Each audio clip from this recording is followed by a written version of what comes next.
Welcome back, everybody. Today, I'm going to teach you how to change a page URL on Wix. This is a really useful skill to have because customizing your page URLs helps with SEO and makes your website links more professional and easier to remember. If you want to get started on Wix, you can click on the link in the description down below. Let's start by heading over to the Wix website and logging into your account. Once you're logged in, you'll land on your Wix dashboard.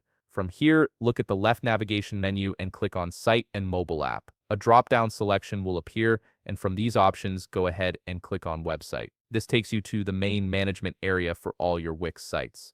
Now you'll see a view displaying all the websites currently linked to your Wix account. Take a moment to locate the specific website where you want to change the page URL. This step is important if you manage multiple sites, as you want to make sure you're editing the correct one. Once you've found your site, look for the Edit Site button. You'll typically find this at the top part of your screen, usually positioned beside a pen icon.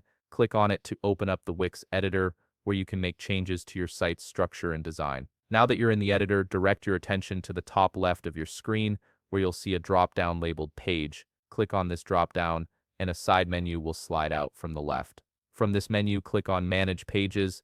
This is the control center for all the individual pages that make up your website. You'll now see a full list of all the pages currently active on your website. Scroll through this list and select the specific page whose URL you want to adjust. It could be your About page, a blog post, a product page, or any other page you've created. Once you click on that page, a right side menu will appear with various settings and options. Look for the section labeled Page URL. This is exactly where you need to be to make your changes. The current URL for that page will be displayed in this section. Now comes the customization part. In the page URL field, you can either type in a completely new URL or paste one that you've already prepared. Make sure your new URL is clear, relevant to the page content, and free of unnecessary characters. Once you've entered your desired URL, the change will be saved automatically. And that's it. You've successfully changed your page URL on Wix, making your site more organized and SEO friendly. If you found this video helpful, please leave a like, subscribe, and see you in the next video.